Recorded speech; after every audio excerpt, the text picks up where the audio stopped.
Now children, first watch the video related to the phrase, the clause and the sentence. Then just recheck your exercise from this video, okay? As I have taught you what a phrase is in video also, here also I am telling you in short that phrase is a group of words that make some sense but not complete sense. It will convey you some meaning but not the full meaning, right? You can see here, for example, in the car, last year's result at 6 o'clock for some days from Delhi to Ahmedabad. So if you add few words but that to be meaningful, right, and it should have a verb, it's very compulsory that it should have a verb also, the words which you are adding, and then only you'll be able to convert it into a sentence. For example, in the car, if you add these words, the grandmother is waiting in the car, now this is a sentence. Okay, it has been raining here for some days, so you have added these words, it has been raining here. So you have to just make sure that it should also contain a verb, means the words which you are adding should contain a verb, then only you will get a proper sentence. Okay, I think the phrase is clear, that the phrase is a group of words that make some sense but not complete sense. You have to add some meaningful words to make it into a complete sentence, and make sure that it should contain a verb also. Okay, now what is a clause? Again, I'm just revising it for you, that clause is a group of words that has its subject and predicate. A clause will have its subject and a predicate also.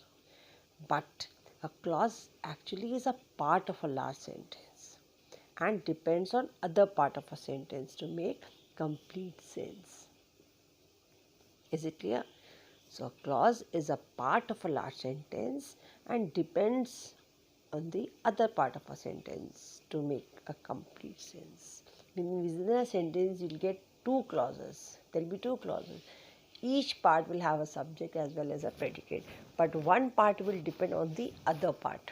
Okay? Suppose, just here for example, it is giving a do not disturb me while I am reading. Now this sentence has two broad parts.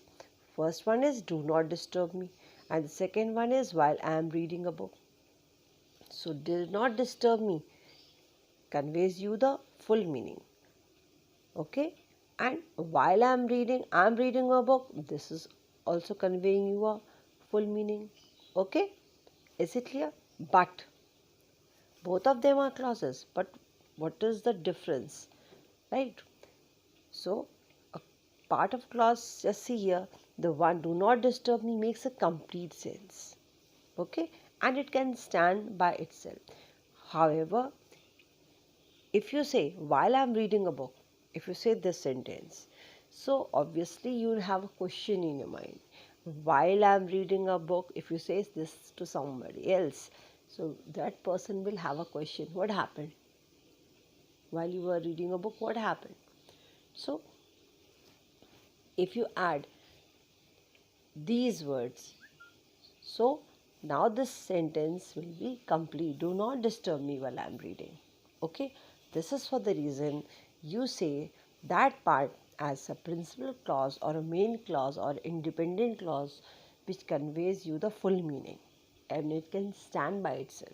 Okay, and the one which depends on the other part to complete its meaning, to complete its sense, that is called your dependent clause, or you call it as a subordinate clause.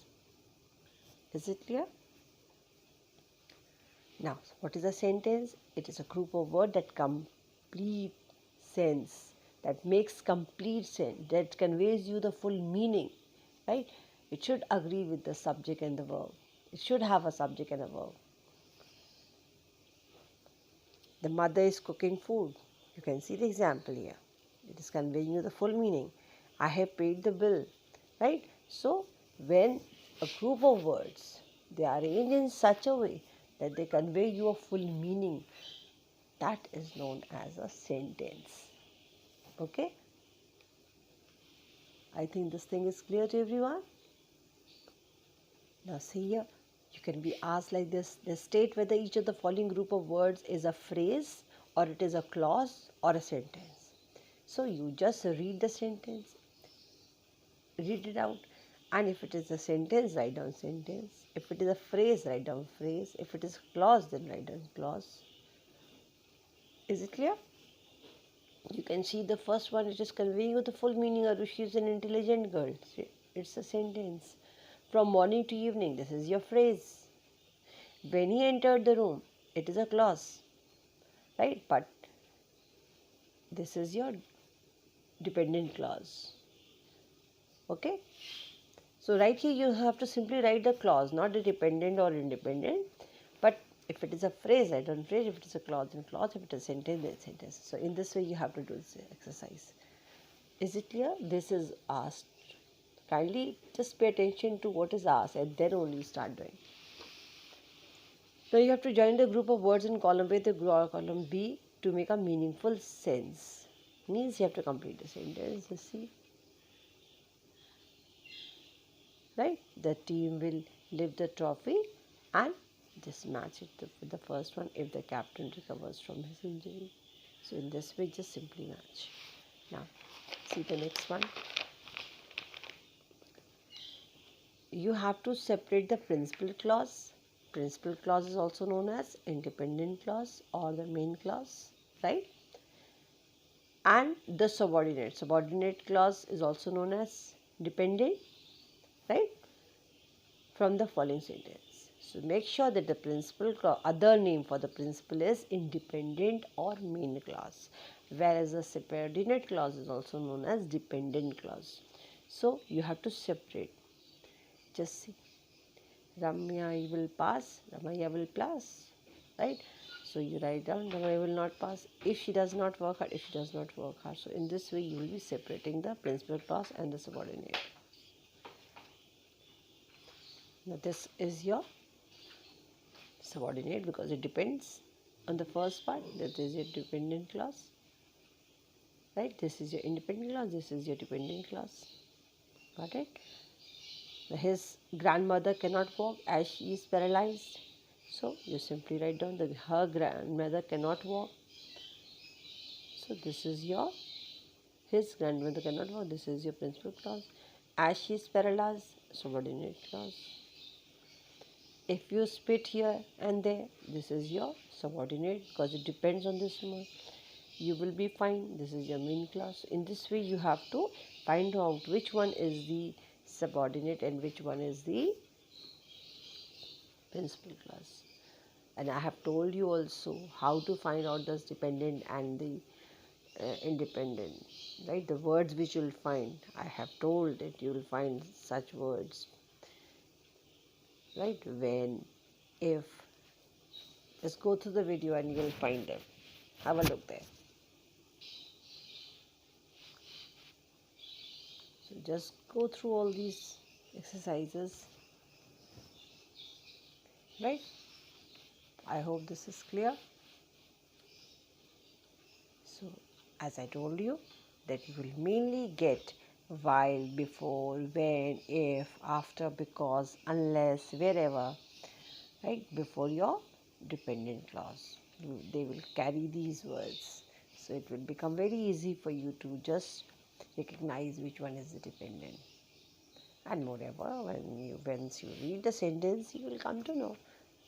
Means mostly you will find these words before the dependent clause. I think this topic is clear.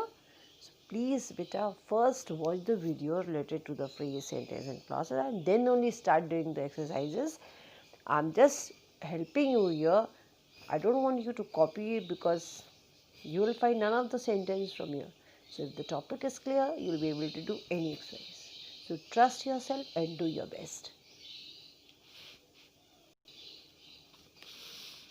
Just note here what I have told you. I have written it for here also. You see, it is all mentioned in the video. Go through the video and you will see everything. Okay.